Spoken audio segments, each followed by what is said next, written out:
اور فریضہ ثانی وبشر الذین آمنوا، اور جو آپ صلی اللہ علیہ وسلم کی ذات کے اوپر ایمان لے کر آتے ہیں ان کو خوشخبری سنائے، ان لہم قدم صدق عند ربہم،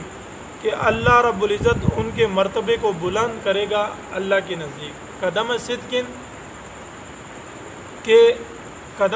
کی تفسیر میں مفسرین حضرات فرماتے ہیں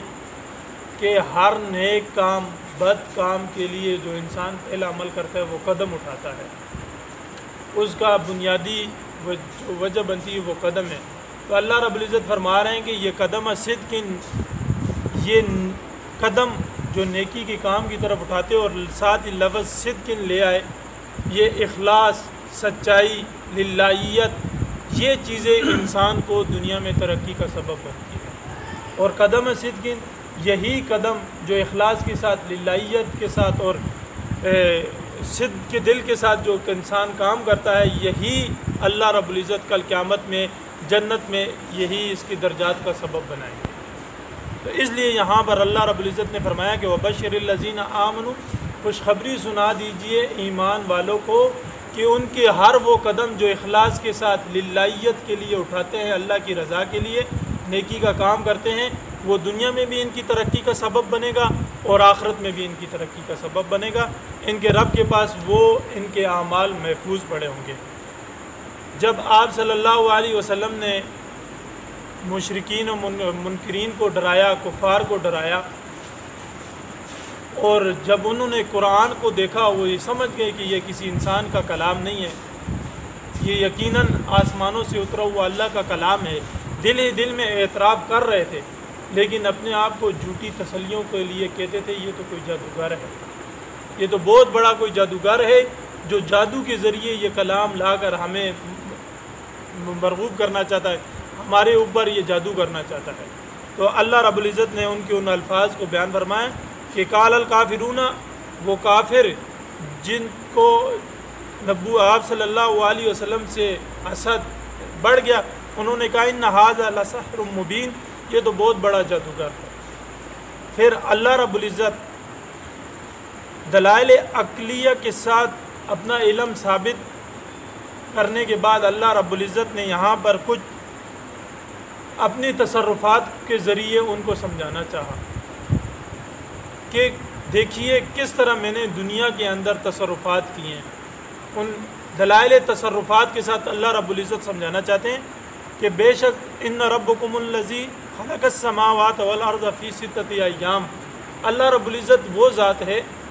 اس وحدانیت ذات کی عبادت کرو اور اپنی بتوں کی عبادات کو چھوڑ دو، کیونکہ اللہ رب العزت وہ ذات ہے جس نے پیدا کیا زمین و آسمان کو 6 دن کے اندر۔ ثم استوى علی العرش، پھر ان 7 آسمان کے اوپر اللہ رب العزت نے اپنا عرش بچھایا، یدبر الامر، اور یہ عرش بچھانے کی حکمت کو بیان کیا کہ یدبر الامر، اللہ رب العزت وہاں سے اپنے حکموں کی تعمیل کرتے ہیں۔ ما من شفیع، جب آپ صلی اللہ علیہ وسلم نے ان کو اللہ کی طرف اللہ کی طرف بلایا، الہ کلمت اللہ کو بلند کرنے کے لیے، اور آپ صلی اللہ علیہ وسلم کی بات کو جب انہوں نے سنا تو انہوں نے کہا کہ یہ ہمارے جو بت ہیں جن کو ہم پوجتے ہیں، مختلف ہمارے بت ہیں جو ہر کام میں ہماری ضرورت پوری کرتے ہیں، ٹھیک ہے اللہ کی ذات کو وہ مانتے تھے، لیکن کل یہ اللہ کی بارگاہ میں ہمارے شفیع ہوں گے، ہماری سفارش کرنے والے ہوں گے۔ جس طرح دنیا کے کاموں میں ہم ان کو پکارتے ہیں، دنیا کے کام یہ ہمارے پورے کرتے ہیں، کل یہی بت اللہ کی بارگاہ میں ہماری سفارش کرنے والے ہوں گے، اور جس طرح دنیا میں ہماری ضرورت پوری کرتے ہیں اسی طرح آخرت میں بھی ہماری ضرورت پوری کریں گے۔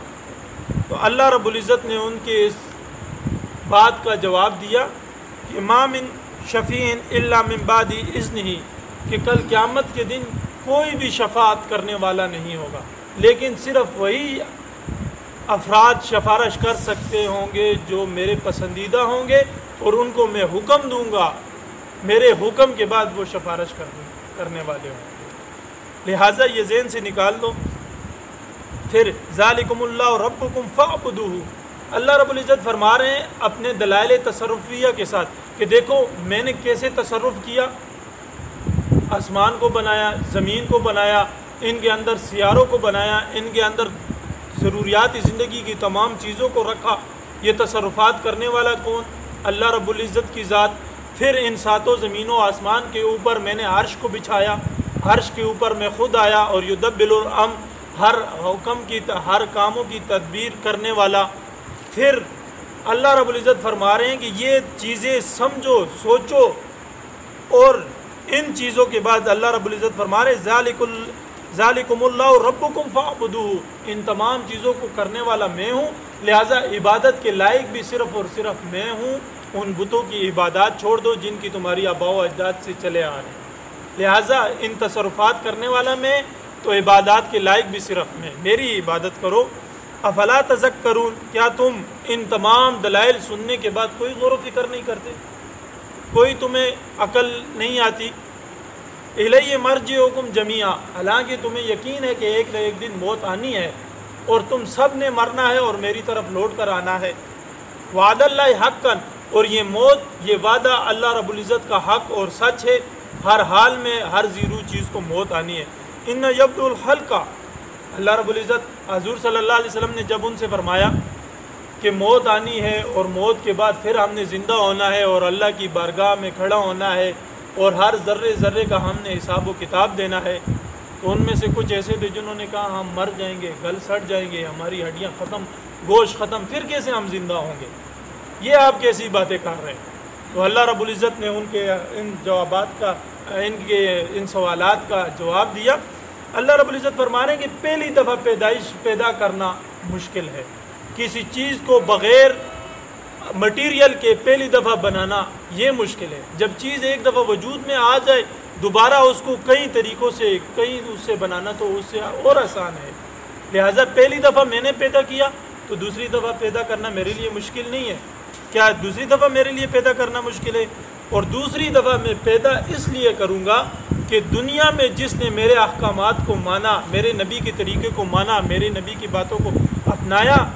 تاکہ دوبارہ زندہ کر کے میں انصاف کے ساتھ ان کے نیک اعمال کا بدلہ دے سکوں۔ یہ دوبارہ زندہ کرنا اس لیے ہے، ایمان والوں کو ان کی ایمان کا بدلہ دے سکوں۔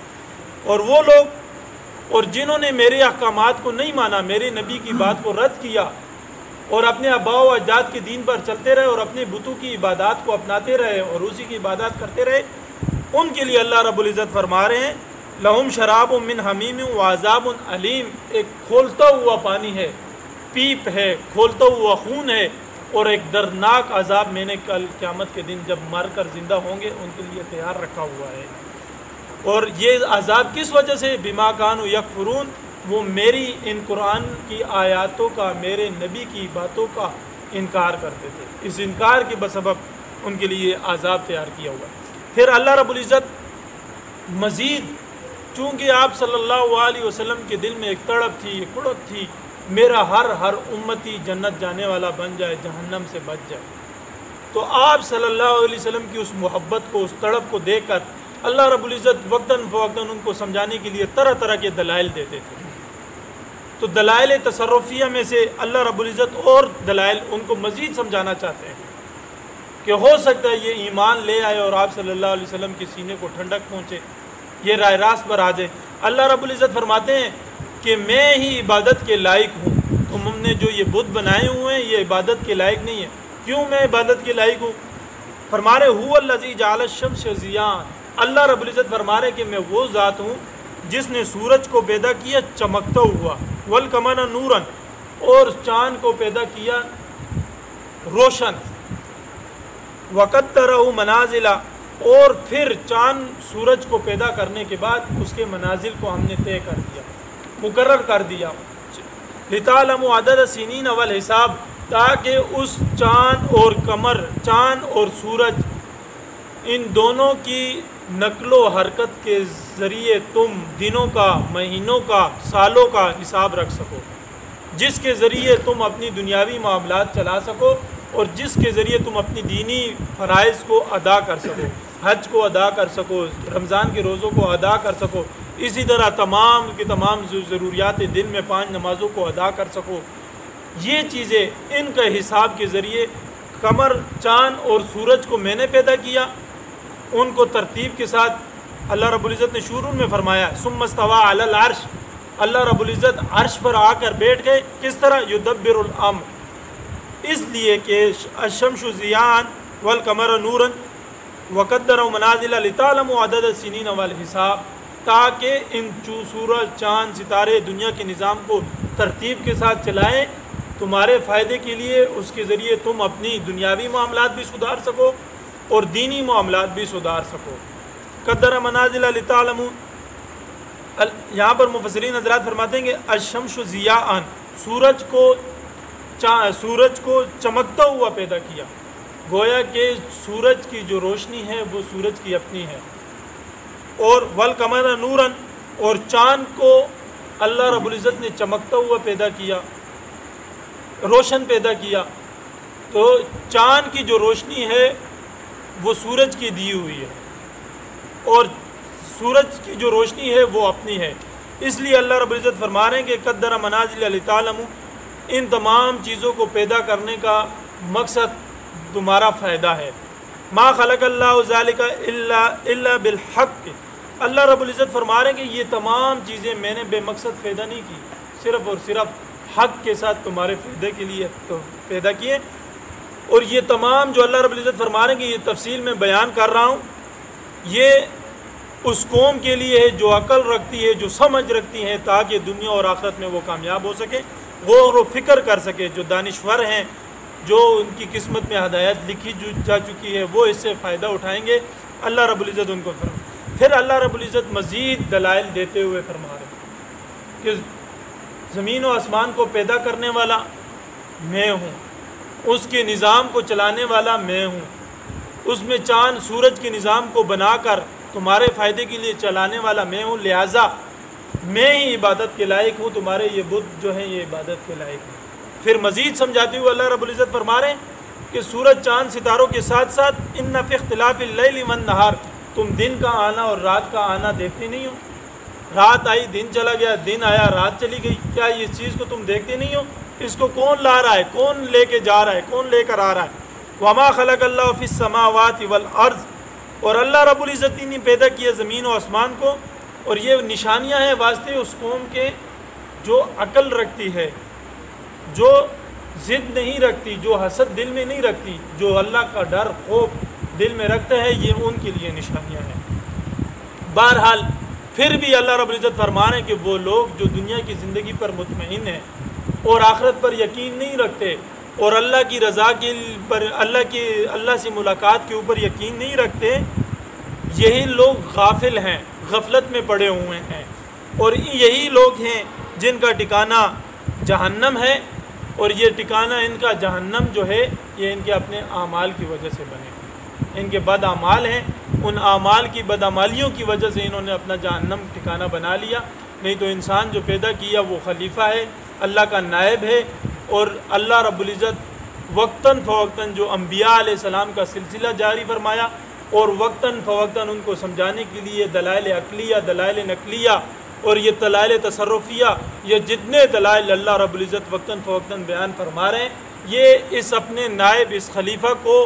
رائے راست پر لانے کے لیے، جہنم سے بچانے کے لیے اللہ رب العزت فرما رہے ہیں. اللہ رب العزت فرما رہے ہیں کہ اتنے واضح دلائل کو سمجھنے کے بعد بھی اگر یہ اپنی بتوں کو عبادت اپنے آباء و اجداد کے طریقے پر ہی چل رہے ہیں اور توحید کی طرف نہیں آ رہے، تو یہ ان کی اپنی بدعمالیوں کا نتیجہ ہے اور ان کا ٹھکانہ جہنم ہے. اللہ رب العزت ہمیں عمل کرنے کی توفیق دے.